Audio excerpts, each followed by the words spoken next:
देश अगले कुछ महीनों में अपनी सरकार चुनेगा।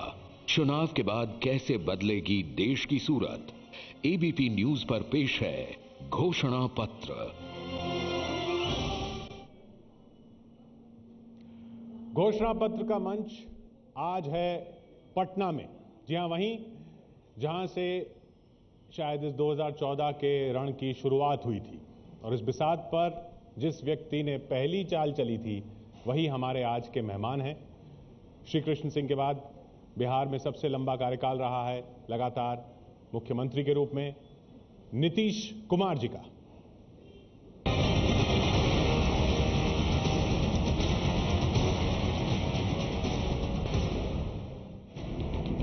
बिहार के सुशासन बाबू नीतीश कुमार, 70 के दशक का युवा इंजीनियर और आज के बिहार का मुख्यमंत्री। छात्र जीवन से ही राजनीति में आए नीतीश जेपी आंदोलन से गहरे तक जुड़े रहे, जेल भी गए।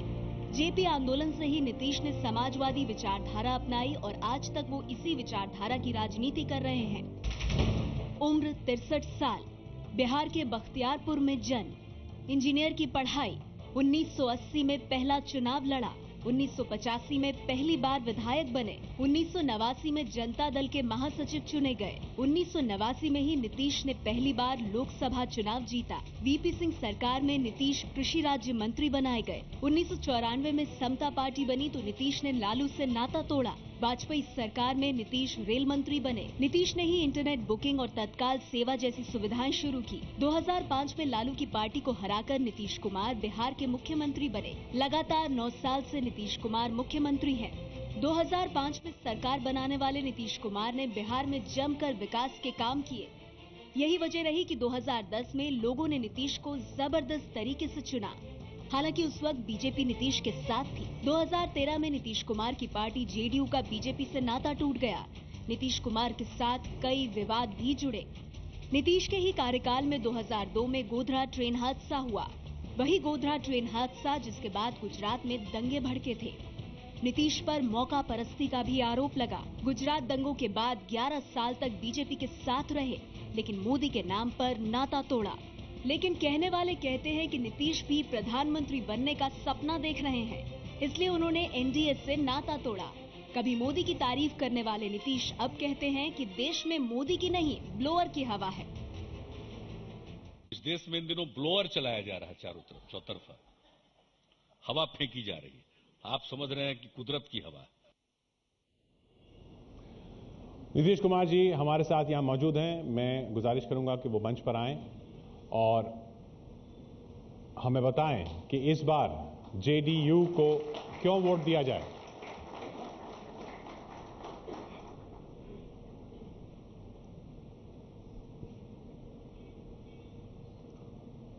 मैं सबसे पहले आपको धन्यवाद देता हूं कि आपने चुनाव के अवसर पर घोषणा पत्र नाम का कार्यक्रम पटना में आयोजित किया है और इसमें आपने मुझे आज बुलाया।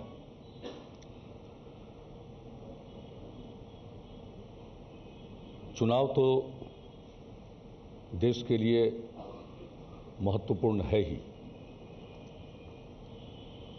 हम लोकतांत्रिक व्यवस्था में जी रहे हैं और यहाँ लोगों के वोट से सरकार बनती है। जब भी चुनाव होते हैं, चुनाव में कई पार्टियां सामने होती हैं, सबकी अपनी दावेदारी होती है। कई बार चुनाव में मुद्दे हावी रहे हैं। इस चुनाव में मुद्दे गौण हो गए और यह एक खतरनाक ट्रेंड है। आपने ठीक कहा कि लोग क्यों वोट दें किसी को। तो इस देश में मुद्दों पर चर्चा होनी चाहिए। आज जिनकी हुकूमत है वे नाकामयाब हुए। लगातार 10 वर्षों तक कांग्रेस के नेतृत्व में यूपीए का शासन रहा है, लेकिन विभिन्न मोर्चों पर वो बुरी तरह विफल हुए। महंगाई का प्रश्न हो, भ्रष्टाचार का प्रश्न हो, रोजगार के सृजन का प्रश्न हो, आर्थिक विकास का प्रश्न हो, हर क्षेत्र में सरकार की विफलता सामने आई। और इस वातावरण में मेरी समझ से अभी जो सबसे ज्यादा चर्चा होनी चाहिए, वो चर्चा होनी चाहिए नीतियों पर। जब हम लोगों ने देखा कि नीतियों पर चर्चा नहीं हो रही है, व्यक्ति केंद्रित राजनीति हो रही है और व्यक्ति का नजरिया साफ नहीं है, तो वैसी परिस्थिति में हमारी पार्टी ने राजनीतिक निर्णय लिए। हमारी जो भी हैसियत हो, हमारी आवाज जितनी सुनी जाए, लेकिन यह महत्वपूर्ण है इस चुनाव में कि अभी कुछ ही दिनों के बाद वोट डाले जाने वाले हैं, कई चरणों में चुनाव होने वाला है, लेकिन शुरू के चरणों में कुछ ट्रेंड सेट हो जाते हैं। तो इसलिए बहुत ही मौजूद वक्त है और तेजी से इस विषय पर चर्चा होनी चाहिए। और मैं समझता हूं कि लोकतंत्र में मीडिया की अहम भूमिका है। लोग आमने सामने बहस नहीं करेंगे। इन दिनों इस देश में अमेरिका जैसे वहां राष्ट्रपति का चुनाव होता है, उस तरह से इस चुनाव को संचालित करने की कोशिश हो रही है, लेकिन उसका एक पक्ष है व्यक्ति को सामने रखकर, व्यक्तियों को भी सामने रखकर नहीं।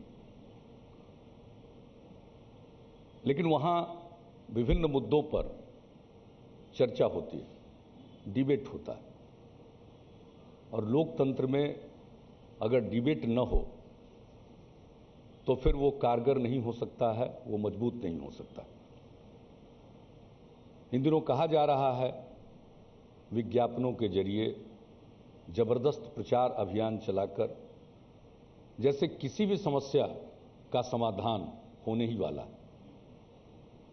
बस एक व्यक्ति की सरकार बना दीजिए, सारी समस्याओं का समाधान हो जाएगा। बेरोजगारी दूर हो जाएगी, महंगाई पर काबू पा लिया जाएगा, भ्रष्टाचार साफ हो जाएगा, देश मजबूत हो जाएगा। लेकिन बहस ये होनी चाहिए कि आखिरकार देश कैसे मजबूत होगा? देश कहने से मजबूत होगा या देश में सभी समुदाय के बीच एक विश्वास का वातावरण बनाने से देश मजबूत होगा? अपना देश विविधताओं से भरा हुआ है और किसी की उपेक्षा करने से देश मजबूत नहीं होगा। और ये बड़ा बुनियादी प्रश्न है। देश अगर एकजुट है तभी आगे की बातें हो सकती हैं। इन दोनों बुनियादी सवालों पर अगर कोई प्रश्न छेड़ा जाता है तो तत्काल एक विकास का मुलम्मा चढ़ाया जाता है। लेकिन विकास का क्या नजरिया है, इस पर कोई बहस नहीं हो रही है। विकास का कौन सा रास्ता होगा? समावेशी विकास होगा। इस देश में कुछ इलाके हैं जो विकसित हैं, बहुत सारे इलाके हैं, राज्य हैं जो अविकसित हैं। उसके प्रति क्या नजरिया है? समाज में विभिन्न तबके के लोग हैं, उनको मुख्यधारा में लाने के लिए जो हाशिए पर लोग हैं, क्या नीतियां हैं?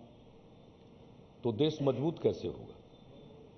देश में रहने वाले लोगों के बारे में दृष्टिकोण क्या है, नजरिया क्या है? अगर इन बातों पर चर्चा करने की कोशिश होती है तो उसको नजरअंदाज कर दिया जाता है।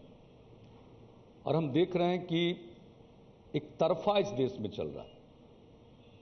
कांग्रेस पार्टी की विफलता के चलते जो एक माहौल बना है, उस माहौल का फायदा उठाकर फिर मूल बातों पर कोई चर्चा नहीं हो रही। कहीं ऐसा न हो कि फिर लोग ठगे जाएं। इसलिए जरूरत इस बात की है कि बुनियादी प्रश्नों पर बहस होनी चाहिए। विकास कैसा होना चाहिए? उदाहरण सामने है। विकास समावेशी होगा या कुछ लोगों का विकास होगा? विकास कैसा होगा जिसमें लोगों के लिए रोजगार के अवसर पैदा होंगे। कहना एक चीज है कि रोजगार के अवसर पैदा होंगे, लेकिन रोजगार के अवसर कैसे पैदा होंगे, किस तरह से उद्योग धंधों का विकास होगा।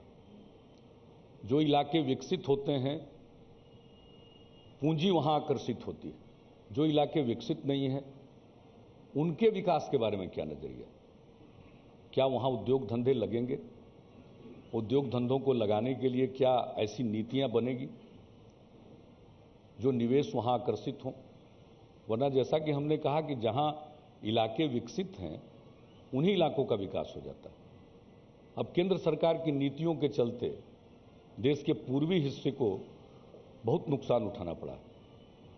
भाड़ा समानीकरण की नीति के चलते उन राज्यों का विकास हुआ, पश्चिम के राज्यों का, दक्षिण के राज्यों का, लेकिन जहां सब कुछ था, प्राकृतिक संपदा थी, उन इलाकों का अपेक्षित विकास नहीं हो पाया। अब भाड़ा समानीकरण की नीति खत्म हो गई, लेकिन इसकी भरपाई होगी या नहीं, क्या जो इलाके पिछड़े हैं उनके लिए कोई विशेष पहल होगी या नहीं।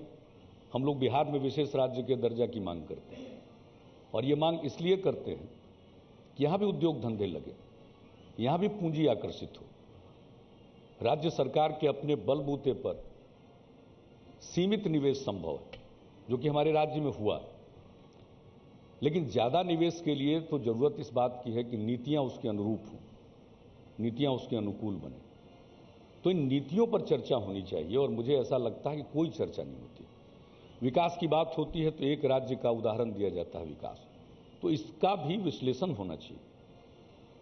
अब कई जितने विश्लेषण करने वाले लोग हैं, विशेषज्ञ हैं, उनके बीच में तरह तरह की राय है, भिन्न राय है। कुछ लोग जो बताते हैं कि जिस इलाके के विकास की बात कही जा रही है उस इलाके का उस ढंग से विकास नहीं हुआ जिसका ढिंढोरा पीटा जा रहा। तो आखिर इस विषय पर सार्थक चर्चा तो होनी चाहिए, या तो आमने सामने चर्चा हो, या आप लोगों के माध्यम से ऐसी चर्चा हो, बहस की श्रृंखला शुरू हो। मैं तो देखता हूं कि इन लोगों का जो इन दिनों जो चर्चा होती है वो सिर्फ आरोप प्रत्यारोप में समाप्त हो जाता है, लेकिन जो मूल विषय अब देश की मजबूती के लिए, देश की एकता के लिए, अखंडता के लिए, हमारे जैसे व्यक्ति की मान्यता है कि देश की एकता और अखंडता के लिए जरूरी है कि हम विविधताओं का सम्मान करें और फिर सब लोगों को अवसर दें, सबको साथ जोड़कर चलने की कोशिश करें। देश की मजबूती इस बात पर निर्भर करती है कि देश के रहने वाले विभिन्न धर्म मजहब को मानने वाले लोग संतुष्ट हों, उनको विश्वास हो, उनके मन में किसी प्रकार की शंका न हो। क्योंकि समाज में अगर अलग अलग समुदायों में अलग अलग प्रकार की शंकाएं होंगी तो मुझको ऐसा लगता है कि फिर वो देश मजबूत नहीं होता। ये मजबूती की नकली बात होती। मजबूती के लिए अब देश के बारे में बहुत सारी बातें कही जा रही है। कमजोर सरकार रही, ठीक है, होना क्या चाहिए, मजबूत सरकार के क्या क्या लक्षण होंगे, पाकिस्तान के प्रति क्या नजरिया होगा, पाक ऑक्यूपाइड कश्मीर के बारे में क्या नजरिया होगा। आखिर कहने से काम चलेगा या उसको लेंगे वापस, और लेंगे तो कैसे लेंगे। उसके लिए एक वातावरण और एक उन्माद पैदा करके सिर्फ लोगों का समर्थन हासिल कर लिया जाए और अंततोगत्वा होना कुछ नहीं। तो फिर इन सभी चीजों पर ठीक ढंग से चर्चा होनी चाहिए। और इसमें जो लोग भी दावा करते हैं कि भाई उनकी सरकार बननी चाहिए और सब कुछ ठीक कर देंगे, तो उनका नजरिया होना चाहिए। देश को चलाने का क्या नजरिया होगा, सेंटर स्टेट रिलेशन पर क्या राय। अभी पिछले वर्षों में हम लोगों ने देखा है कि राज्य में काम करने का अपना अनुभव है कि केंद्र सरकार के द्वारा अपनी मर्जी से नई योजनाएं बनाई जाती हैं, राज्यों को विश्वास में नहीं लिया जाता है, और फिर राज्यों को उसमें धन लगाना पड़ता है। इधर कुछ दिनों से एक अप्रोच चला है कि सब चीज के लिए कानून बन जाए, अच्छी चीज है, लेकिन जब हम कानून बनाते हैं तो जो संसाधन की जरूरत है राज्यों के पास उपलब्ध है या नहीं। तो जब केंद्र के द्वारा योजनाएं बनती हैं, बार बार बात होती है कि सेंट्रली स्पॉन्सर्ड स्कीम्स की संख्या घटनी चाहिए, वो बढ़ती ही चली जा रही। फिर केंद्र में जो लोग बैठते हैं उनका एक दृष्टिकोण होता है कि हमने इस राज्य को दिया, क्या दिया? क्या केंद्र के में बैठने के बाद वो दाता बन जाते हैं और राज्य याचक बन जाता है? जो केंद्र और राज्य के संबंध है और जो हमारा संघीय ढांचा है वो मजबूत होगा, राज्यों को फलने फूलने का अवसर दिया जाएगा। अलग अलग राज्यों की अलग अलग खासियत है। अब हमारे राज्य को देख लीजिए, यहाँ के लोग मेहनती हैं, यहाँ की युवा पीढ़ी मेधावी है, हमारी मिट्टी उपजाऊ है। हर राज्य में कुछ खासियत है, उस खासियत को हम पहचानें और उस राज्य का विकास हो, वहाँ के लोगों की आमदनी बढ़े, प्रति व्यक्ति आमदनी बढ़े, ये खाई घटे लोगों की, इसके बारे में अलग अलग राज्यों के लिए अलग अलग नजरिया होना चाहिए। ऐसा कुछ नहीं। अब केंद्र से कार्यक्रम तैयार हो जाते हैं, सभी राज्य के लिए एक समान कार्यक्रम बन जाते हैं, तो आखिर इन चीजों पर क्या नजरिया है? जो हमारा संघीय ढांचा, केंद्र का कितना हस्तक्षेप चलेगा? अब ये जो केंद्र सरकार टैक्स की वसूली करती है, वित्त आयोग के द्वारा उसका डिवोल्यूशन होता है, केंद्र और राज्यों के बीच में, फिर अलग अलग राज्यों के बीच में। तो आज मुश्किल से 32% राज्यों को मिलता है। ऐसा क्यों? ज्यादा धन केंद्र सरकार के पास होता है, राज्यों के पास सीमित संसाधन है, राज्य की अपनी जरूरतें हैं, उनकी प्राथमिकता होती है अपनी जरूरतों को पूरा करना, उनकी प्राथमिकता होती है कि उनके पास जो उनका कोर कंपिटेंस है उस क्षेत्र में वो निवेश करें, और केंद्र की तरफ से नई नई योजनाएं बनाकर उसको लागू कर दिया जाता है। और फिर अब जब कानून बन रहा है तो वैसी परिस्थिति में उतना धन कमिट हो जाता है, तो फिर राज्य क्या करें? केंद्र सरकार तो दूर बैठती है, राज्यों को तो लोगों के बीच रहना है और उनके बीच काम करना, सारी जवाबदेही उनके ऊपर आती है, कानून और व्यवस्था उनके जिम्मे है, तो उनके ऊपर जवाबदेही ज्यादा है। और जनता सरकार के तौर पर सबसे पहले अपने राज्यों की सरकार को देखती है, तो आखिरकार उस राज्य के पास इतने संसाधन होने चाहिए। तो इन सारे विषयों पर अगर ठीक ढंग से चर्चा हो, चाहे सेंट्रल स्टेट रिलेशन हो, केंद्र राज्य संबंध हो, या फेडरल स्ट्रक्चर हो, संघीय ढांचा हो, ऐसा न हो कि केंद्र में कोई सरकार का परिवर्तन हो जाए और फिर वही चीजें चलती रहें, क्योंकि केंद्र में बैठने के बाद उनके मन में ये लोभ समाता है, उनको अपनी लोकप्रियता की चिंता होती है, उनको ऐसा लगता है कि सब कुछ उन्हीं को करना। तो संक्षेप में ये सारे मुद्दे ऐसे हैं, समाज को चलाने के लिए, देश को चलाने के लिए, देश की आर्थिक नीतियों के बारे में। कौन सी आर्थिक नीतियां होंगी भाई? अब तक के 1977 से तो मैं खुद ही चुनाव लड़ रहा हूं। जो आपने बताया 80 नहीं है, 77 में पहली बार हम चुनाव लड़े थे, तो खैर वो एक अलग विषय। तब से हम देख रहे हैं अनेक प्रकार के चुनाव को, लोकसभा के चुनाव को भी देखा, लोकसभा का 6 चुनाव मैं खुद लड़ चुका हूं, विधानसभाओं के चुनाव देखे, लेकिन इतना ज्यादा प्रचार प्रसार और इतना धन का इस्तेमाल आज तक के किसी चुनाव में नहीं हुआ। इसलिए तो आखिरकार मैं कंक्लूड कर रहा हूं, आखिरकार जब इतने बड़े पैमाने पर धन का प्रयोग हो रहा है तो धन आ कहां से रहा? देखिए, पिछले चुनावों में लोग मदद करते थे, मेरी अपनी समझ है इस चुनाव में पूंजीपति वर्ग निवेश कर रहा है। जब वो निवेश कर रहा है तो फिर मुनाफा लेगा, इसलिए नीतियां कैसी बनेगी? उनके हक में नीतियां बनेगी, या जिन बेरोजगारों को सपना दिखाया जा रहा है उनकी बेरोजगारी को दूर करने की नीतियां बनेगी? तो आर्थिक नीति कैसी बनेगी? आर्थिक नीतियों के केंद्र में इंसान होगा या नहीं होगा? ये जो सब चीजों का केंद्रीकरण होता जा रहा है, हम तो समाजवादी विचार से प्रभावित हैं, इसलिए हमारा विश्वास है डिसेंट्रलाइजेशन में। आर्थिक सत्ता का विकेंद्रीकरण होना चाहिए, सब प्रकार की सत्ता का विकेंद्रीकरण होना चाहिए।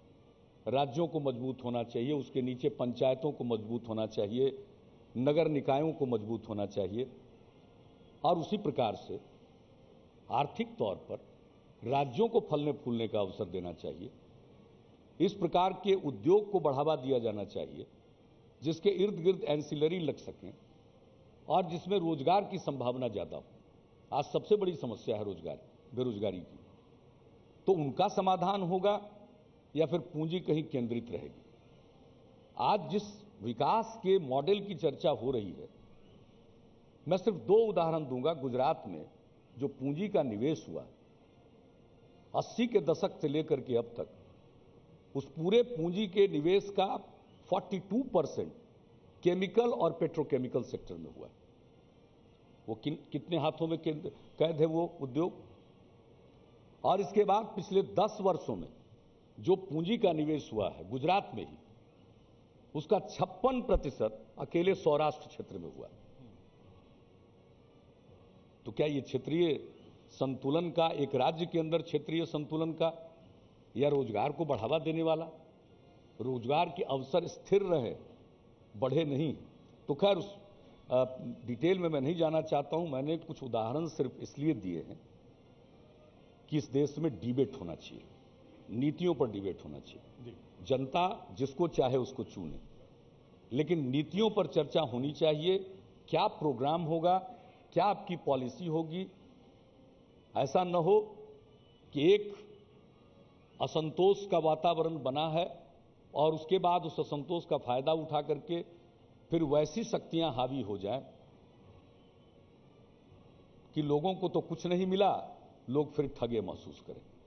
इसलिए मैं तो यही अपील करूंगा कि इन सारे मुद्दों पर कारगर बहस होनी चाहिए। और हम लोगों के जैसे, हम लोगों का क्या है, हम तो बिहार में हैं, कुछ काम करने की कोशिश कर रहे हैं। अरे बड़े बड़े लोगों को से पूछिए, सवाल बहस कराइए, जिनको सचमुच आप समझते हैं। और बड़े बड़े विश्लेषक आपसे सवाल पूछना चाहते हैं। नहीं, विश्लेषक तो हमसे सवाल पूछेंगे, हमसे तो पूछ ही सकते हैं क्योंकि हम उपलब्ध हों। जिनसे पूछना चाहिए उनसे जरा कभी सवाल तो पूछें, उनको तो आप लोग उपलब्ध करा दीजिए कभी कि लोग खुल करके सवाल तो पूछें। इस देश में तो एक तरफा सब कुछ चल रहा है। एक जो कैंपेन है ये कुछ नहीं है, हिट एंड रन कैंपेन। एक व्यक्ति आकर अपनी बात कह देता है, कोई तो सवाल पूछ नहीं सकता। ये पटना के पत्रकार लोग होंगे इसमें जरूर, जरा बताइए उनका क्या तजुर्बा है, किसी सवाल का उत्तर पा सके। अरे हम लोग तो नाचीज हैं, हमसे जो पूछिए, हम तो यहीं रहते हैं, आप ही के बीच है, और हम लोग सवालों से क्यों जाएंगे बाहर, रहे या न रहे। लेकिन जब लोकतंत्र में विश्वास है तो सवालों का उत्तर देना ही चाहिए, सवाल का सामना करना चाहिए, लेकिन यही होना चाहिए जरा बड़े पैमाने पर। वैसे एक दिन का कार्यक्रम तो आपका हो जाएगा, लेकिन हम लोगों को बुलाने से आपका टीआरपी नहीं बढ़ने वाला। टीआरपी वालों को बुलाइए, उनसे सवाल पूछिए। हम तो ये आपसे अनुरोध करेंगे, तभी इस देश में वाकई आप इस चुनाव में कारगर हस्तक्षेप होगा। हम पर भी लगा रहे हैं और नहीं, मैं इल्जाम नहीं लगा रहा हूं आप पर। आइए फिर सवालों का सिलसिला शुरू करते हैं। धन्यवाद। गुजारिश करूंगा नीतीश जी से, और हम सवालों का सिलसिला शुरू करते हैं। और सवाल नीतीश जी, जैसा आपने कहा, सबसे पहले तो वही है जो सबकी जुबान पर है, राजनीतिक है, वो है ये। क्या बीजेपी से नाता तोड़ना महंगा पड़ा? भारतीय जनता पार्टी के साथ वर्षों का संबंध टूटा, इसकी जिम्मेवारी भारतीय जनता पार्टी की। 17 साल पुराना रिश्ता तोड़ने के पीछे जेडीयू ने नरेंद्र मोदी को वजह बताया। ये रिश्ता टूटे 9 महीने हो चुके हैं। अब सवाल यह है कि क्या बीजेपी से नाता तोड़ना नीतीश को महंगा पड़ा? मई 2013 का एबीपी न्यूज का ये सर्वे देखिए। उस वक्त बीजेपी और जेडीयू एक साथ थे। बीजेपी जेडीयू गठबंधन को 34 सीट मिलने का अनुमान था। जून में दोनों पार्टियों का रिश्ता टूटा तो सर्वे में जेडीयू का आंकड़ा लगातार गिरता गया। अक्टूबर 2013 में इकोनॉमिक टाइम्स का सर्वे आया।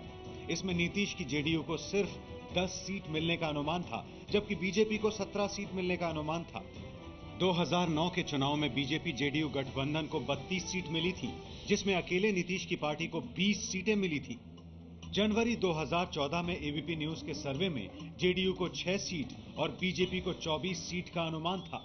फरवरी के सर्वे में जेडीयू को 9 सीट और बीजेपी को 21 सीट का अनुमान था, जबकि मार्च के सर्वे में जेडीयू को 6 और बीजेपी गठबंधन को 21 सीट मिलने का अनुमान जताया गया। इसके अलावा भी बाकी ओपिनियन पोल भी यही कह रहे हैं कि बिहार में इस बार नीतीश का जादू नहीं चलने वाला। CNN, IBN, CSDS के सर्वे में जेडीयू को 4 से 8 सीट मिलने का अनुमान है, जबकि बीजेपी को 22 से 30 सीट का अनुमान है। एनडीटीवी के ओपिनियन पोल में जेडीयू को सिर्फ 5 सीट मिलती दिख रही हैं, जबकि बीजेपी गठबंधन को 23 सीट का अनुमान जताया गया है। और नीतीश जी, सिर्फ अनुमान ही नहीं, विश्लेषण भी जो आ रहे हैं बिहार से, उनमें भी यही कहा जा रहा है कि आपको नुकसान हो गया नाता तोड़कर। राजनीति कोई सौदा नहीं है, व्यापार नहीं है कि ये नुकसान और फायदे के लिए किया जाता है। ये सिद्धांत के लिए किया जाता है। और ये सर्वे जो आप लोग दिखा रहे हैं, आज तक सर्वे और जो ये पूर्वानुमान और कई चीजें दिखलाई जाती हैं, व्यक्तिगत रूप से हमने कभी देखा नहीं है कि वो सही हुआ है। आज से नहीं, हम 1989 से पार्लियामेंट का इलेक्शन लड़ रहे हैं। आपका अनुमान क्या है? नहीं, हम अनुमान लगाने में विश्वास ही नहीं करते। हमारा तो विश्वास है काम में। लेकिन आप जब सर्वे दिखाकर बस उसी को सत्य मान लेते हैं तो फिर कठिनाई यहीं शुरू होती है। इसलिए आप लोग न डिबेट करते हैं, न डिबेट को प्रोत्साहित करते हैं। आपको तो लगता है कि सर्वे हो गया, और अभी हाल में सर्वे पर भी सर्वे आ ही गया था कुछ दिन पहले। इसलिए मुझे उस पक्ष पर जोर नहीं देना। अब आप बीती मैं बता दूं, 89 में मैं पहली बार लोकसभा का उम्मीदवार बना था। हमारे विरुद्ध उस समय के बहुत नामी गिरामी नेता लड़ रहे थे। किसी का ख्याल नहीं था कि हम भी जीतेंगे। वहां से शुरू हुआ। अभी जो 2005 के नवंबर के चुनाव में हम लोगों की सरकार बनी, उसमें भी किसी ने नहीं दिया था कि बहुमत आएगा। हां, सिर्फ एक ने दिया था, और उन्होंने भी उसको काफी नीचे किया। उनको परेशानी हो रही थी कि लोग इस पर यकीन करेंगे या नहीं यकीन करेंगे। लेकिन नतीजा क्या आया? Absolute majority. 2010 में भी ज्यादातर लोगों ने हंग असेंबली की बात कही थी, विश्लेषण करता, और जबरदस्त बहुमत मिला। इसलिए आप ये जो सर्वे की बात करते हैं, अच्छा सर्वे कितना बड़ा सैंपल है? ये जो सर्वे के चक्कर में आप लोग रहते हैं, सैंपल साइज क्या है? नहीं, एक मिनट हम बता दें जरा। आपने सवाल सर्वे को दिखा करके जी, तो सैंपल साइज क्या होता है? ये विविधताओं का देश है। अभी सेफोलॉजी डेवलप नहीं किए, और न यहां 2 पार्टी सिस्टम है। बहुत सारी विविधताएं, इसमें ये सर्वे कभी भी उपयोगी नहीं होता। हां, एक ये PR एक्सरसाइज है। जिनके पास अगर बहुत साधन हो तो एक तो वो PR एक्सरसाइज हो सकता है, और दूसरा थोड़ा बहुत मनोरंजन का साधन। नीतीश जी, कि भाई जो आपको अच्छा लगता है उसका बढ़ते देखिए तो आपको खुशी होगी। इसलिए सर्वे के आधार पर कोई निष्कर्ष मत निकालिए। चलिए, सर्वे के आधार पर निष्कर्ष नहीं निकालते हैं, उसको छोड़ देते हैं पीछे। मेरा नाम संगीता तिवारी है। मेरा सवाल आपसे ये है कि आपने बीजेपी से नाता तोड़ा, धर्मनिरपेक्षता की बड़ी लड़ाई की बात की, लेकिन आप कहीं ना कहीं इस लड़ाई में लालू यादव से पीछे रह गए हैं, जो दिख रहा है। लालू यादव के खाते की बात करें तो आडवाणी का रथ रोकना उनके खाते में जाता है। वो धर्मनिरपेक्ष ताकतों के साथ सरकार बनाने की कोशिश में जुटे हुए हैं, साथ रहे भी हैं, जबकि आप 2002 के बाद भी बीजेपी के साथ लगे रहे। तो इस लड़ाई में, धर्मनिरपेक्षता की लड़ाई में, आप पीछे नहीं रह गए हैं लालू से? ये तो आपका नजरिया है ना। पीछे हैं या आगे हैं, ये कोई कंपटीशन की चीज है? नीतीश जी, वो तो ये तो विश्वास की चीज है। नहीं, देखिए नीतीश जी, वो तो दिख रहा है। आपके खाते में क्या है धर्मनिरपेक्षता की लड़ाई में, ये जानना सम्मान करता हूं। मैं प्रश्न को समझ गया और उसका सम्मान करता हूं। लेकिन धर्मनिरपेक्षता के प्रति कमिटमेंट क्या किसी चीज को पाने की लालसा में? क्षमा कीजिएगा, अगर 1 सीट न आए तो भी हमें मंजूर है। उसकी परवाह नहीं है, क्योंकि सिद्धांत ज्यादा महत्वपूर्ण है। ये तो आप लोगों का नजरिया है, ये तो आपका नजरिया है। तब तो इसका मतलब है कि आप इस बात की वकालत कर रही हैं कि जिस बात में आपका यकीन हो, वक्ती तौर पर जो माहौल हो, उसको भांपते हुए आपको अपने आइडियोलॉजिकल कमिटमेंट नहीं रखना चाहिए। बस तो यही हो रही है, और इसी से तो लोगों का दिमाग खराब होता है। ये जब आइडियोलॉजी या विश्वास, इसके बारे में जब उसका मजाक उड़ाया जाता है, तो उसका क्या नतीजा निकलेगा? उसका नतीजा फिर लोकतंत्र के लिए अच्छा नहीं है। मिटने दीजिए, क्या फर्क पड़ता है? दुनिया थोड़ी ठहर जाएगी। हम लोगों को एक सीट भी नहीं आएगी तो दुनिया ठहर जाएगी? ये बिहार ठहर जाएगा? बिहार आगे बढ़ता जाएगा, देश आगे बढ़ता जाएगा। लेकिन ये दर्ज तो हो जाएगा कि एक ऐसा दौर था जहां पर अगर कोई अपने सिद्धांत के अनुरूप राजनीति करना चाहे तो वो विफल हो गया। सर मेरा नाम क्या हमेशा शुभ की ताकतें विजयी हुई हैं क्या? इसलिए हम उस एक्सट्रीम तक जाकर आपको कह रहे हैं, वैसे वो स्थिति है नहीं। ये बिल्कुल जिसको एक कहते हैं कि बने बनाए लीक पर कुछ बात को रखना, बात दूसरी है, वातावरण कुछ और है। वातावरण कुछ और है। कुल मिला जुला करके बिहार का विश्लेषण करने वाले लोग जो हैं, उनका विश्लेषण मुखर समुदायों की बात सुनकर है। फिर हम यहां एक उदाहरण देंगे। डिलिमिटेशन उस समय नहीं हुआ था, बाढ़ पार्लियामेंट्री कंस्टिट्यूंसी था। पत्रकार मित्र जो कुछ हमारे प्रति हमदर्दी रखने वाले लोग, व्यक्तिगत रूप से, पत्रकार के तौर पर नहीं, वो जब निकलते थे पटना से तो मुख्य सड़कों पर जाते थे तो लौट करके वो परेशान रहते थे, क्योंकि जहां हमारा समर्थन था वहां तो जाने की सड़क नहीं थी, जा ही नहीं पाते थे। तो वही हाल है आपके सर्वे का और आपके विश्लेषण का। इसलिए वह स्थिति है ही नहीं सर। और इस देश में जो लोग हैं वो बहुत ही समझदार लोग हैं। मुझको लोगों की समझदारी पर पूरा भरोसा है, और हमने जो कदम उठाया है वह कदम विश्वास के आधार पर है। जी सर, मैं रेडियो मिर्ची रिपोर्टर सुभाष बोल रहा हूं। मेरा आपसे एक सवाल है कि आपने आपका तो ऐसे ही मिर्ची की तरह तीखा रहता है। धन्यवाद सर। इतना तेज बोलते हैं, यहां तो धीमे बोल रहे हैं आप। सर सर, बिहार को विशेष राज्य का दर्जा दिलाने के लिए आपने बहुत लंबी लड़ाई लड़ी है, और आप सरकार से ये लगातार मांग करते रहे केंद्र से। तो अब सरकार चाहे यूपीए की हो या एनडीए की सरकार हो, एनडीए अगर बिहार को विशेष राज्य का दर्जा देने की आपकी इस मांग को पूरी करता है, तो आपका स्टैंड क्या होगा? क्या आप एनडीए को फिर अपना समर्थन देंगे? बताइए साहब, दोनों दो चीज है। विशेष राज्य का दर्जा राजनीतिक मुद्दा नहीं है, बिहार के लोगों की जरूरत है। ये बिहार के हक की लड़ाई है। राजनीति में इसकी चर्चा हम इसलिए करने को बाध्य हुए हैं कि केंद्र ने 2 कदम आगे बढ़ाकर राजनीतिक कारणों से अपने कदम पीछे खींच लिए। इसलिए हमने इसके लिए कैंपेन चलाकर लोगों को आगाह किया। और विशेष राज्य का दर्जा मिलेगा तो ये बिहार के लोगों की एकजुटता के कारण मिलेगा, किसी की कृपा के कारण नहीं मिलेगा। आपको मैं बता देना चाहूँगा। कुमार जी, आपने कहा है, जो एक जगह कहा है जो ये इलेक्शन बिना यीशु का लड़ा जा रहा है, और दूसरी जगह कहा है जो आप जो अलग हुए बीजेपी से, उसमें आप प्रिंसिपल और आइडियोलॉजी की बात करते हैं।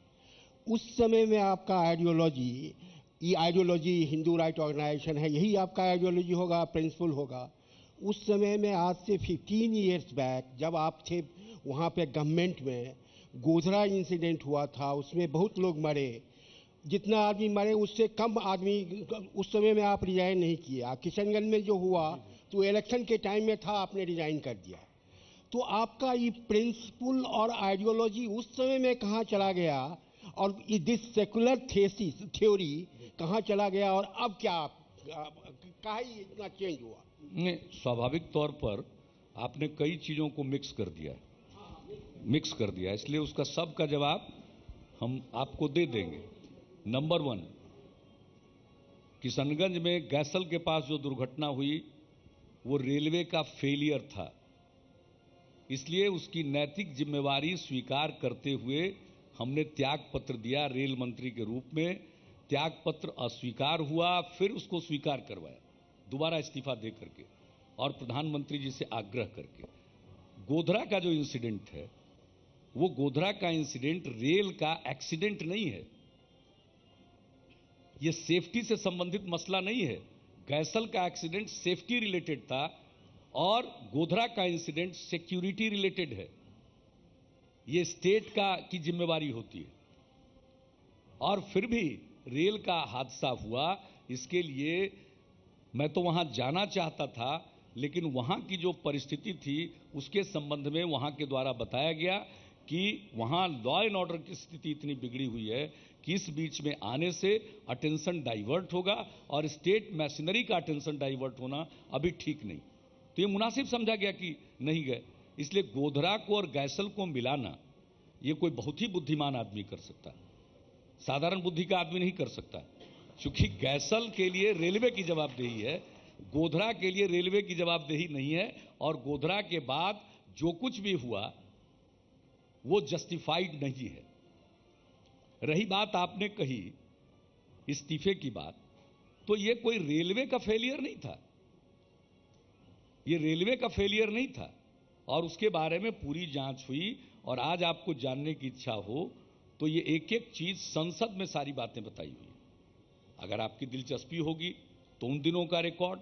और बाद में जब लालू जी रेल मंत्री बने तो उन्होंने अपने भाषण में कुछ आक्षेप लगाया, तो फिर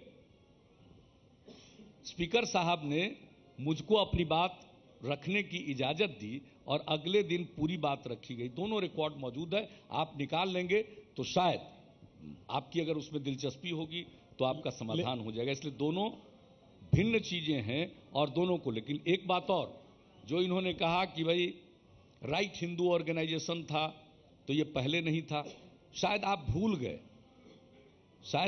गए कि जब हम लोगों का समझौता हुआ तो उस समय एनडीए तो 99 में बना, लेकिन उसके पहले बीजेपी एंड एलाइज की सरकार बनी 98 में।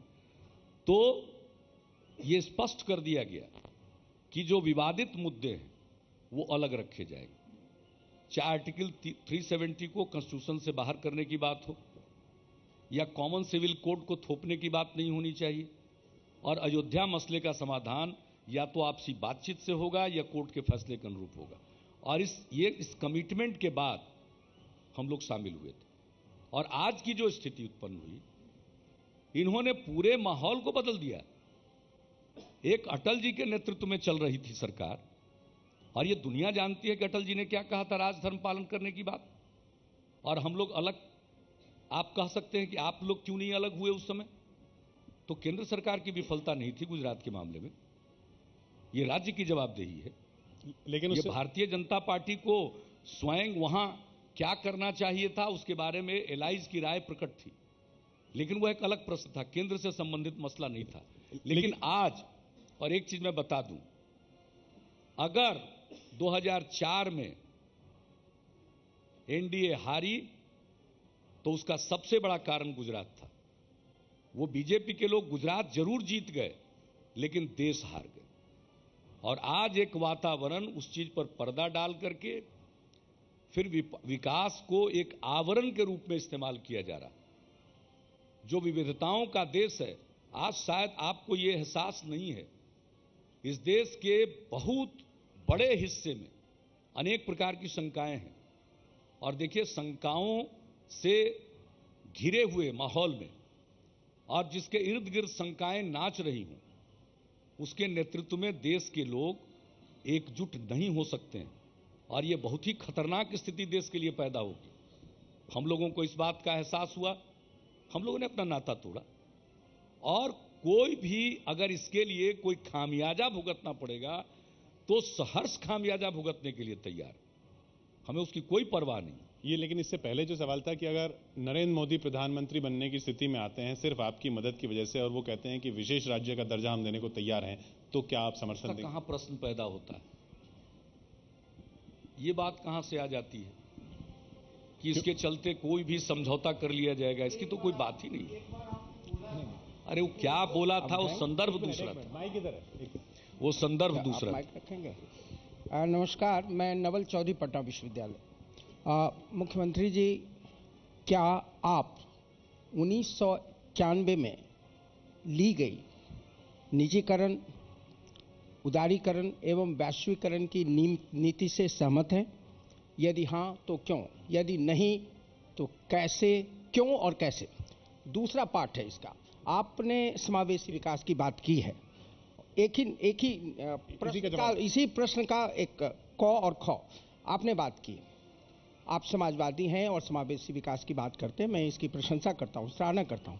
लेकिन इसके बावजूद कि आप समावेशी विकास की बात करते हैं, बिहार में लैंड रिफॉर्म्स कमीशन की रिपोर्ट की अनुशंसाएं, कॉमन स्कूल सिस्टम की पर आयोग की अनुशंसाएं लागू आपने नहीं किया, और साथ ही मिथिला एवं उत्तर पूर्व के जो सवाल हैं, जो पिछड़ गया है, उसकी उपेक्षा दिखती है, क्यों? और तीसरा, पटना विश्वविद्यालय को इतने सवाल हम बाकियों के सवाल नहीं ले पाएंगे। फिर आप पटना यूनिवर्सिटी को सेंट्रल यूनिवर्सिटी के लिए क्या आप वैसा ही प्रयास करेंगे जैसा प्रयास आपने नालंदा इंटरनेशनल यूनिवर्सिटी के लिए किया है, यदि केंद्र में सत्ता में आपकी भागीदारी बढ़ती? धन्यवाद।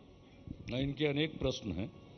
सबसे पहले जो आर्थिक नीतियां हैं, जो ये उदारीकरण का दौर चला है, वैश्वीकरण का दौर चला है, इसमें ना आपका जोर चला है ना हमारा जोर चला। आप कम्युनिस्ट हैं, हम सोशलिस्ट हैं, ना आपका जोर चला ना हमारा जोर चला। आप जिन लोगों की बातों की हिमायत करते हैं, उन लोगों ने 2008 में विद्रोह किया, लेकिन देरी हो गई थी, और नतीजा है कि इस देश में उदारीकरण का सिलसिला आगे बढ़ गया। लेकिन हम इसमें आपसे असहमत नहीं, और अगर ऐसी नौबत आती है कि गैर कांग्रेसी, गैर भाजपा सरकार बनती है, तो जरूर हम इस बात की वकालत करेंगे आपके साथ, आपके लेफ्ट फ्रंट के साथ, आर्थिक नीतियों के मामले में। नीतीश जी, मैं विजय विद्रोही, आपसे एक सवाल था कि अभी आपने थोड़ी देर पहले मंच से कहा कि बिना नाम लिए, लेकिन सब जानते हैं किसका आप नाम ले रहे थे, कि हिट एंड रन कुछ लोग नेता कर रहे हैं, आते हैं चले जाते हैं, अपनी बातें करते हैं, जनता के सवालों का जवाब नहीं देते, प्रेस से भी नहीं मिलते। दूसरा, आपने कहा कि पूंजीपति इस बार ऐसा लग रहा है निवेश कर रहे हैं और बाद में जाके अपना एजेंडा लागू करवाने की कोशिश करेंगे। यही बात केजरीवाल भी कहते रहे हैं, तो कहीं आप पर केजरीवाल का असर हो रहा है कोई? नहीं, इसमें इतना सरलीकरण करने की क्या जरूरत है? ये एक दौर चलता है, जिस दौर में जरूर कोई ना कोई बात आप लोगों के दिमाग पर हावी रहती है। हम लोग 74 से हैं, और लोकतंत्र की रक्षा के लिए जो आंदोलन हुआ, और जेपी के नेतृत्व में, उनके चरणों के नीचे बैठ करके हम लोगों ने लोकतंत्र की पढ़ाई पढ़ी है। इसलिए अगर हमारा कोई विचार हो तो उस पर किसी का प्रभाव मत मान लीजिए। अगर हम पर किसी का प्रभाव होगा तो या तो गांधी जी का प्रभाव होगा, लोहिया जी का प्रभाव होगा, या जेपी का प्रभाव होगा। और बिहार में अगर कोई प्रभाव होगा तो हम लोगों के बिहार के स्थापना काल से बिहार के नवनिर्माण की नींव डालने वाले श्री बाबू होंगे, या हमारी आइडियोलॉजी, जिनकी आइडियोलॉजी को हम मानते हैं जननायक कर्पूरी ठाकुर। तो इन लोगों का असर हम लोगों पर हो सकता है, हम पर आपका असर हो सकता है, क्योंकि आप बहुत सारे विश्लेषण करते होंगे। लेकिन इसको इतना सरलीकरण नहीं करना चाहिए। हो सकता है कॉमन व्यू हो सकता है कॉमन व्यू हो, ये कॉमन व्यू हो सकता है, और मैं सबकी इज्जत करता हूं, मैं व्यक्तिगत तौर पर सबकी इज्जत करता हूं, लेकिन वैचारिक तौर पर जो बात सही लगती है उसको कहता हूं। अगर कभी किसी दौर में वो किसी से मेल खाए तो बड़ी अच्छी बात है। कम से कम हम लोगों की बात, और आपने कहा केजरीवाल साहब की बात मेल खा जाती है तो अच्छी है। आपको शायद मालूम नहीं होगा, अरविंद केजरीवाल जब राजनीति में नहीं आए थे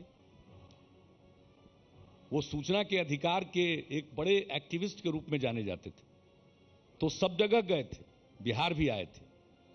और जो एप्लीकेशन फाइल करना पड़ता है, ये उनका सुझाव था कि टेलीफोन के जरिए अगर एप्लीकेशन फाइल किया जाए तो इस सिस्टम को लागू किया जाए। मैंने एक ही मुलाकात में कहा कि ये बहुत अच्छा सुझाव है और लागू सिर्फ बिहार में किया गया, तो अच्छी बात है, उसको जरूर स्वीकार करेंगे। और इसमें एक मत दिख सकता है, बहुत सारे लोगों के बीच में अलग अलग मुद्दों पर एक मत दिख सकता है। आप नाम नहीं ले रहे हैं, लेकिन जो सवाल बार बार आपसे पूछा जाता है कि आडवाणी, इनका नाम नहीं ले रहे, आडवाणी सेक्युलर हैं तो मोदी सेक्युलर क्यों नहीं है? तो आप लोग तो इतना नाम लेते हैं, किसी और को नाम लेने की जरूरत है? आडवाणी सेक्युलर कैसे? नाम का तो ये हाल है कि बीजेपी के राष्ट्रीय अध्यक्ष के ट्वीट को, अपने ट्वीट को उन्होंने कहा कि अब की बार बीजेपी सरकार, तो 33 मिनट में ट्वीट बदलना पड़ा। तो नाम जब इतनी बार लिया ही जा रहा तो कोई जरूरी है कि सब लोग नाम ही लें? लेकिन मेरा सवाल ये कि आडवाणी जी फिर कैसे सेक्युलर थे? आरोप तो उन पर भी हैं, केस भी चल रहा है इन पर, इनको तो एक तरह से क्लीन चिट मिल गई कह रहे हैं, दावा कर रहे हैं। तो कहां हम कोई यूनिवर्सिटी ऑफ सेकुलरिज्म के वाइस चांसलर तो है नहीं कि हम सर्टिफिकेट बांटे फिरें कि ये सेकुलर है कि कॉम्युनल है। लेकिन अपनी बात राय रखने का तो अधिकार हमको नहीं, पर इसी बिंदु पर तो आपने साथ छोड़ा है, हमारे पार्टी की राय है, ये राय रखने का अधिकार है। किसी दौर में समर्थन मिल सकता है, किसी दौर में समर्थन नहीं मिल सकता, लेकिन राय रखने की तो आजादी है। या लोकतंत्र में ये आजादी समाप्त हो गई, तो अपनी राय है।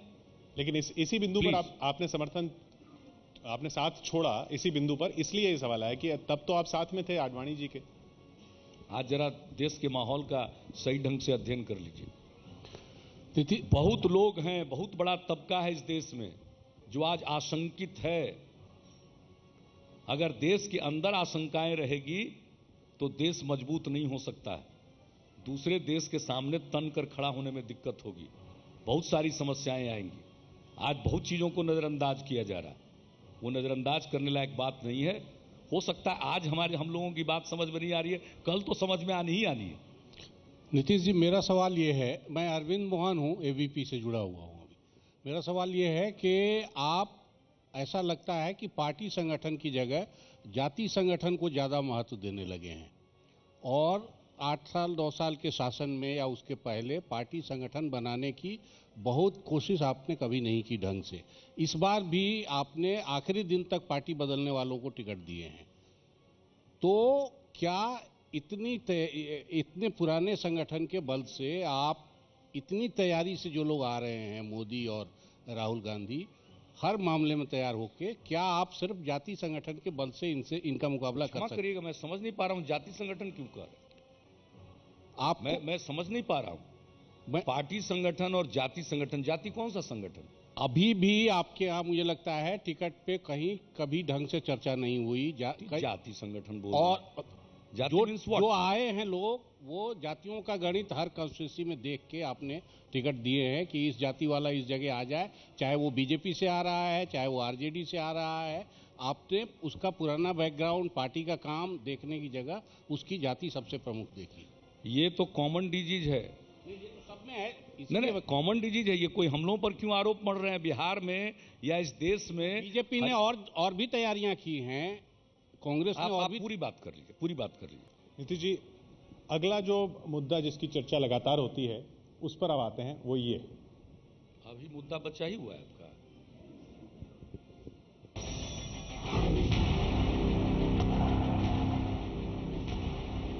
वैसे मुझको पूरी उम्मीद है बहुत दिन गुजरात के दायरे में सिमट कर नरेंद्र भाई नहीं रहेंगे, देश को इनकी सेवाएं मिलेंगी। लाल किले का सपना सपना ही रह जाएगा। ये रिश्ता क्या कहलाता है? कभी मोदी अच्छे थे और आज मोदी खराब हैं। कभी आप मोदी से ऐसे मिलते थे, मंच पर हाथों में हाथ डाले दिखते थे, बैठकों में एक दूसरे से हंसते हुए मिलते थे।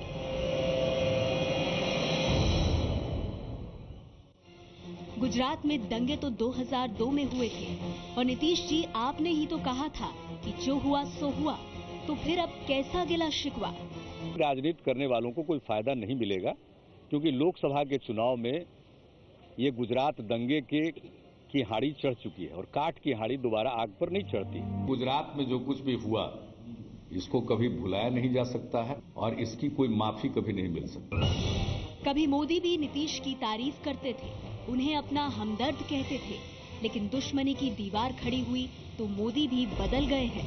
लोकतंत्र में इतना अहंकार कभी जनता माफ नहीं करती है। तो क्या किस्सा कुर्सी का है? सब जानते हैं कि प्रधानमंत्री के सपने तो आप ही देख रहे हैं नीतीश जी। हम कोई बुरे हैं क्या? यहाँ तो संसद का भी तजुर्बा है, राज्य का भी तजुर्बा है, काम करने का तजुर्बा है। ये जिनका घोषणा हुआ है ना, वो सब कोई नहीं बनने वाले। बनेगा वही जिसका घोषणा नहीं हुआ। तो क्या असली दर्द यही है? मोदी को बीजेपी ने आगे किया तो आपने रिश्ता तोड़ लिया और वजह बताई 12 साल पुराने दंगों को, उन दंगों को जिनके 11 साल बाद तक आप सत्ता में बीजेपी के साथ मलाई खाते रहे। और अब एन चुनाव से पहले आप अलग और बीजेपी अलग, लेकिन लोग तो पूछ ही रहे हैं कि मोदी और नीतीश का ये रिश्ता क्या कहलाता है।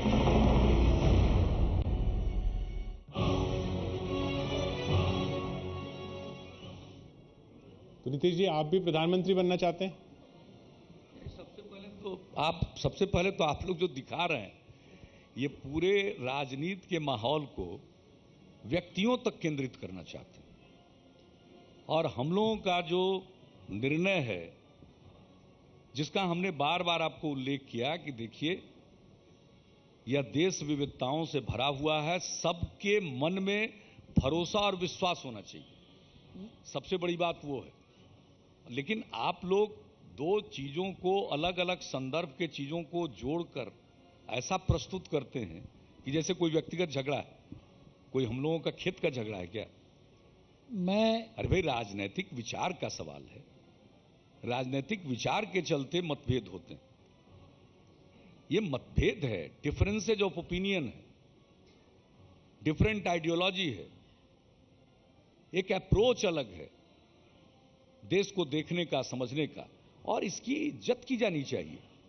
भाई, लोकतंत्र में आप अगर डिफरेंस ऑफ ओपिनियन का मजाक उड़ाएंगे, कहां ले जाना चाहते हैं? तो कल इस देश से अगर लोकतंत्र खत्म होगा तो इसकी कोई जिम्मेवारी नहीं बनती है। भाई, अगर मतभेद हो तो मतभेदों का सम्मान करना चाहिए और रास्ता निकालना चाहिए, जनता फैसला करेगी।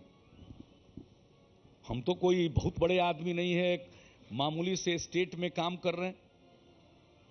हाँ, इस स्टेट का इतिहास बहुत पुराना है, गौरवशाली है, और हमारी कोशिश है कि हमारा राज्य फिर से उस गौरवशाली स्थान को प्राप्त करे। उसके लिए पहल कर रहे हैं, प्रयास कर रहे हैं। एक छोटी सी कोशिश है, हम कहां अभी दावा कर रहे हैं किसी चीज का। जो बात कही गई है वो तो बिल्कुल मजाकिया लहजे में कही गई, और लहजे में कही गई है और मजाक में ही कही गई बात है, तो आप लोग कभी उस पर ध्यान देते हैं क्या? भाई, किसी का पार्लियामेंट का एक दिन का तजुर्बा नहीं, किसी का स्टेट चलाने का तजुर्बा नहीं, और आप लोग आमने सामने खड़े किए हुए, कहीं एक्सप्लोर तो कर ही नहीं रहे हैं। पूरा बहस अगर व्यक्तियों पर भी चलाना है तो एक्सप्लोर तो करिए, कुछ आपकी भी जिम्मेवारी है। लेकिन हाँ भाई, यहां तो है कि जिसकी ताकत उसका जोर चलता है। तो हमने उस पूरी स्थिति पर एक अपना, मेरी वो हास्य टिप्पणी है। अगर इसको समझना है तो समझिए, नहीं समझना है मत समझिए। इसका मतलब थोड़ी है कि हम ही बन जाएंगे। वैसे हम बुरे भी नहीं हैं, हम बनेंगे नहीं, लेकिन हम बुरे भी नहीं हैं। मेरा कोई ख्वाब नहीं है। एक मेरा प्रश्न है। तालियों में ये बात गौन हो गई। कोई मेरा ख्वाब नहीं है। सर, ख्वाब अगर है तो हम देखना चाहते हैं कि हमारा जो बिहार है वो फिर से अपने गौरव के स्थान को प्राप्त करे, और जिस दिन बिहार गौरव के स्थान को प्राप्त करेगा उस दिन ये मुल्क भी बहुत मजबूत होकर उभरेगा। सर, मैं प्रदीप चौरसिया, मेरा एक प्रश्न है कि अभी तक स्थिर सरकार या तो कांग्रेस या बीजेपी दे पाई है। अगर आप 40 की 40 सीट भी अगर बिहार से जीत जा रहे हैं तो क्या आप स्थिर सरकार दे सकते हैं? क्यों? इसके स्थिरता में क्या संदेह? अगर सरकार बनेगी किसी भी फॉर्मेशन का, तो उसको बहुमत होना चाहिए। बगैर बहुमत के तो सरकार बनेगी नहीं। और क्षमा कीजिएगा, आपने जिन दो पार्टियों का नाम लिया, एक पार्टी को तो खैर कभी बहुमत आया ही नहीं है, और एक पार्टी को तो बहुत बहुमत था केंद्र में, राज्यों में। 57 से सिलसिला शुरू हुआ राज्य अलग होने का, 67 में कई राज्य गए, फिर 77 में केंद्र से भी हटे। आज होते होते हालत ये है कि कांग्रेस पार्टी ने तो प्रस्ताव पारित किया था ना पहले कि साहब हम कोई समझौता किसी से नहीं करेंगे, और 10 साल से अलायंस की सरकार चला रहे। और बीजेपी को तो अकेले बहुमत आज तक नहीं आया, अलायंस की सरकार रही है। तो बगैर अलायंस के तो कोई सरकार चल नहीं रही है। आप देख लें, 91 में ऐसी सरकार बनी जिसको पूर्ण बहुमत नहीं था, लेकिन लोकसभा में उनको कोई गिरा नहीं रहा था। लेकिन उसके बाद से आप देखें 96 से तो कोalition चल रहा है इस देश में। 20 साल से आप देख रहे हैं, और निकट भविष्य में कोalition से छुटकारा नहीं। अब कोalition का मतलब कोई भी कोalition हो सकता है, लेकिन जो भी कोalition होना चाहिए, अगर बिहार की जनता हम लोगों को कारगर संख्या देती है तो उस हालत में हम कोalition का समर्थन करेंगे, लेकिन नीतियों के आधार पर समर्थन करेंगे। नीतियों के आधार पर हम समर्थन करेंगे, गैर कांग्रेसी, गैर भाजपा कोalition का समर्थन करेंगे। नीतीश जी, मणिकांत ठाकुर हूं। अभी जो आपने देखा है इस बार के चुनाव के सिलसिले में कि आस्था बदलने का सिलसिला ऐसा पहले कभी नहीं दिखा था, और जिस तरह से दल बदल कर रहे हैं लोग, आपके भी दल के, आपके भी करीबी समझे जाने वाले लोग बहुत हाल में बदल के दूसरी तरफ चले गए और उनकी आस्था भी बदल गई। आपको क्या ये आशंका अभी से है कि हो सकता है आपके पार्टी के जो अध्यक्ष हैं शरद जी, उनके बारे में भी बार बार कहा जाता है कि दोनों के बीच में कहीं न कहीं कुछ मतभिन्नता रहती है, तो आपको ऐसी आशंका है कि हो न हो आगे जाके वो भी आपका साथ छोड़ दें? यह बिल्कुल गलत बात है, कोई आशंका नहीं। कुछ व्यक्तियों के जाने से, और यह हर एक दल में होता है, बहुत लोग बहुत कारणों से जाते हैं।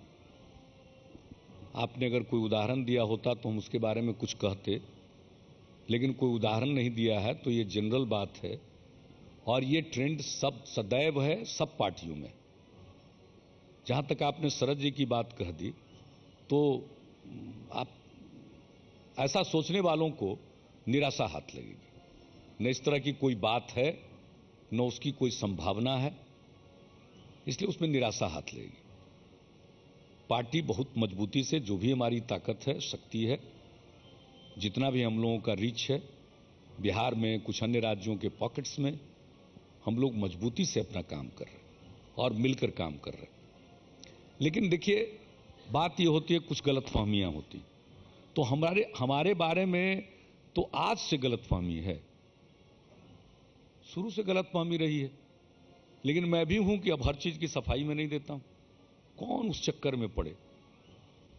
समय तो सीमित है, या तो जनता ने जिम्मेवारी दी है वो काम कीजिए, या फिर उसी चक्कर में रहिए। क्यों? तो इस तरह की बहुत सारी बातें चलती रहती है, कोई दम नहीं है, और हम लोग बहुत ही एकजुट होकर अपना काम कर रहे हैं, मिलजुल कर निर्णय लेते हैं। नीतीश जी, बिहार की राजनीति में पिछले दिनों एक महत्वपूर्ण बदलाव हुआ। रामविलास पासवान वापस बीजेपी के साथ जुड़े। तो क्या रामविलास पासवान का जो सेकुलरिज्म का, धर्मनिरपेक्षता का जो मुद्दा था, वो ज़्यादा सही नहीं लगता जब 2002 के दंगों के बाद उन्होंने एनडीए सरकार छोड़ी, इस्तीफा दिया, और अब जबकि एक तरह से क्लीन चिट मिली, उसके बाद वो जाके वापस बीजेपी में फिर से जुड़े हैं। तो इसको आप कैसे देख रहे हैं? क्या वो ज्यादा उनका जो पक्ष था वो ज्यादा सही नहीं है? जब चार्ज लगा तब छोड़ दिया। भाई, जो कुछ भी हुआ है इस संदर्भ में विचित्र किंतु सत्य। मैं ज्यादा नहीं कहना चाहता हूं, मेरी आदत नहीं है, सब लोग अपने हिसाब से फैसला करते हैं। लेकिन एक ही वाकया याद है कि पाकिस्तान में उस समय मुशर्रफ प्रेसिडेंट थे, हाथ मिलाते हुए जो अपना परिचय दिया था, वो बातें बहुत प्रमुखता से छपी थी। और उसके बाद आज की स्थिति देखते हैं। तो इसी पर हमसे पूछा गया था, तो हमने कहा भाई ये विचित्र किंतु सत्य। ज्यादा कुछ कहने की जरूरत नहीं, क्या है नहीं है लोग खुद एक्सप्लेन करेंगे। हम क्यों अपना बिला वजह का वक्त बर्बाद करें? कौन क्या करता है, जो करते रहते हैं। जो करता है वो अपनी जवाबदेही से करता है और उसका उत्तर देने में सक्षम होगा। लेकिन एक बात है कि सिंगल पीस है इस देश में। आपके साथ भी आने वाले थे? ऐसा फैसला इस देश में कोई दूसरा नहीं कर सकता। आपके साथ आने वाले थे वो? सुना था आपके साथ भी आने वाले थे। आने वाले थे इसका हमको भरोसा नहीं था। मिले थे आपसे? नहीं, हमसे कोई बात नहीं हुई थी, लेकिन हमारी पार्टी के कुछ लोगों से उनकी पार्टी के कुछ लोग बातचीत करते रहते थे, लेकिन उसमें हम लोगों को नहीं लगता था कि वाकई वो सीरियस है। आप इंटरेस्टेड? क्योंकि जहां सीरियस थे वहां तो बात हो ही गई।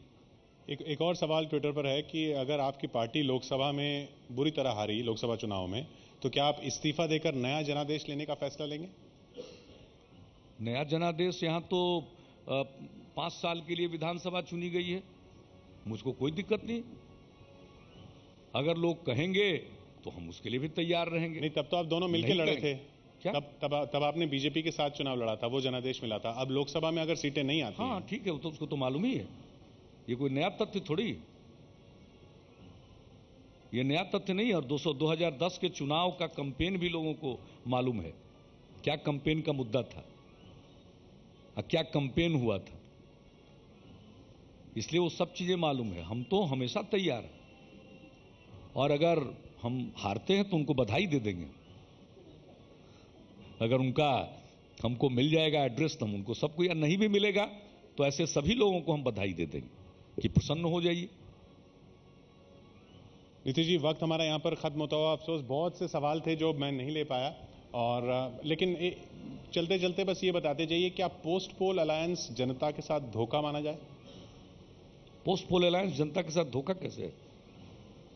पोस्ट पोल अलायंस कार्यक्रमों के आधार पर होना चाहिए, और वो जनता के साथ धोखा नहीं। हम लोग तो जनता के बीच में बता रहे हैं, हम लोग तो बता रहे हैं और लोग भी बता रहे होंगे कि हम non Congress non BJP alliance programme के आधारित पर करना चाहिए, प्रोग्राम के आधार पर करना चाहिए।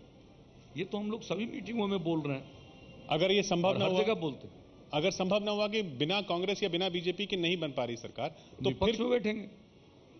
फिर इन दोनों में से किसी की भी बनने विपक्ष में बैठेंगे। क्यों? आप इन दोनों सब लोग जीत कर जाते हैं सत्ता में जाने के लिए। आप ऐसी स्थिति में हो सकते हैं कि किसी एक को रोक सके?